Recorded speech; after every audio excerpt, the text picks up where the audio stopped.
Today we are talking about contractions. Yes, contractions. So without further ado, let's get into it. So simply, let's start with, what are contractions? Well, they are a unique type of word where two words, sometimes three, are put together, and part of one of those words, or if it's three words, part of the rest of those words are shortened, and then that is represented with an apostrophe. And contractions are important to know because if one of your goals is to speak like a native, natives use contractions. So contractions are important to you if your goal is to become more fluent or to become and sound more like a native speaker. Contractions are definitely used in casual conversations. Now, this is an important thing to know because if you are speaking in a formal setting, giving a business presentation, talking to your boss, you want more formal speak, and contractions more so go with casual conversation.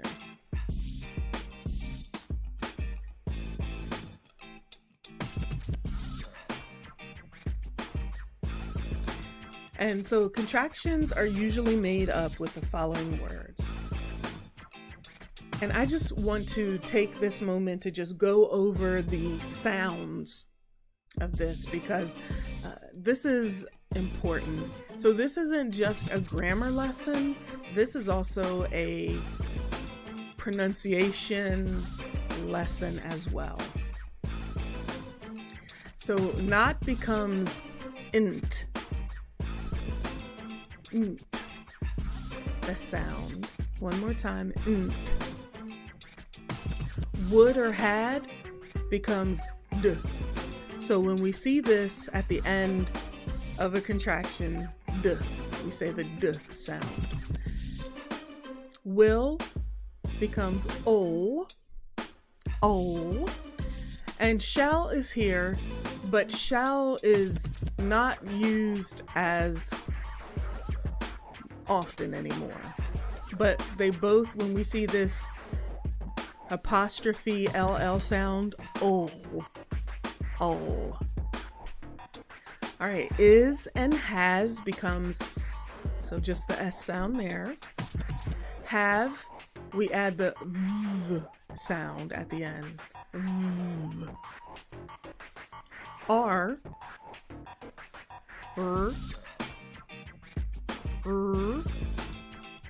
and then am, and we only use am with I am. I'm. So just the M sound tacked on at the end of a word. Now, let's talk about when we use contractions. Contractions are usually combined with pronouns. I, you, she, he, it, we, they. No us. We never use a contraction with us. They're also used with question words. Who, what, where, when, why, just to name a few. How do contractions work? Well, they work with the first word is always complete, and then the second word, or if there's a third, but usually there's just a second word, it's shortened with an apostrophe. So let's start with not. All right, so are not becomes aren't. And I want you to take note of the fact that it becomes two syllables, aren't. Next we have cannot, which becomes can't, one syllable, can't. Will not becomes won't, also one syllable. So can't and won't are one syllable. but everything else with not, the not, int, contraction becomes 2 syllables. So does not becomes doesn't. Was not, wasn't. Would not, wouldn't. Could not, couldn't. Is not, isn't. So that's something to make note of. That nt for everything except can't and won't adds another syllable onto the word. Now let's look at is. And with is, we just add the S sound to the word in front of it. So it is becomes its, she is, she's, there is, theirs, who is, whose, where is, where's, how is, how's, he is, he's, what is, what's. All right, let's look at will, and this is where the O, that O sound. And there is a soft second syllable with these as well. It will, it'll. She will, she'll. She'll. There will, there'll. There'll. Who will, who'll. Who'll. I will, I'll. They will, they'll. He will, he'll. What will, what'll. What'll. Okay, so that O becomes a second syllable. All right, now we're going to look at had and would. And the thing to remember with both of these is whether it's had or would, the sound is the same. The way you pronounce the contraction is the same. And so to understand whether someone is saying had or would, in your mind, it's important to break it down.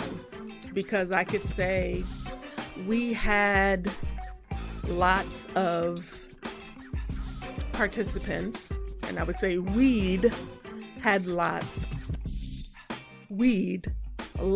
of participants, or we'd go if space was available. And I also think it's important to say, even though W-E-D spells wed, that apostrophe makes all the difference.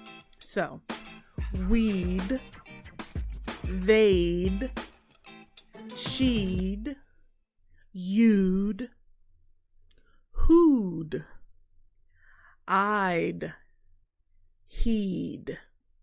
So with the apostrophe D, with had and would, we have one syllable.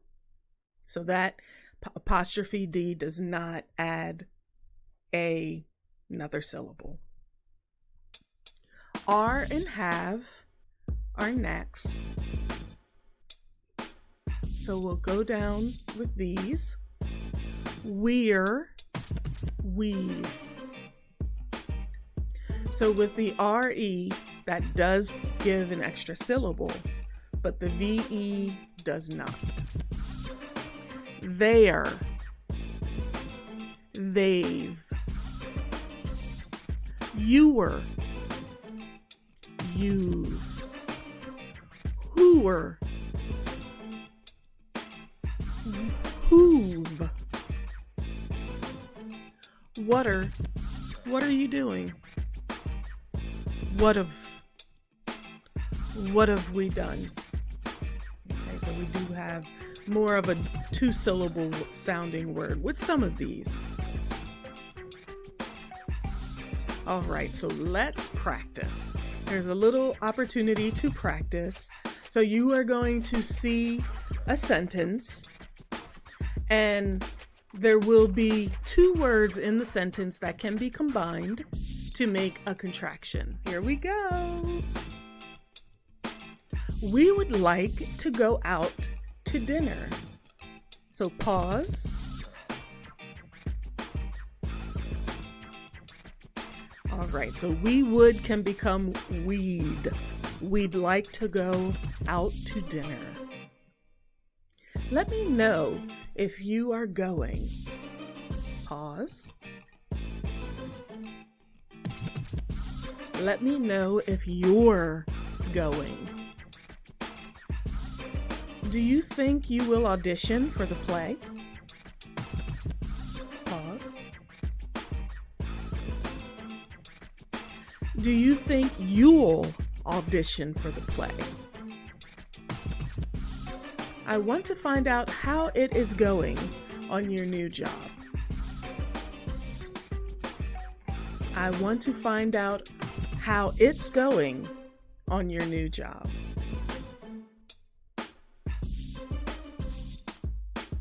You have been here before, haven't you? You've been here before, haven't you? They do not like to follow the rules. They don't like to follow the rules. So I hope you have found this crash course in contractions helpful. Try to incorporate them in your conversation and in your speaking. Also, as you read, continue to practice the sounds. Before you know it, it will become natural for you. That's all I have. Ta-ta for now. Hey, thanks for watching.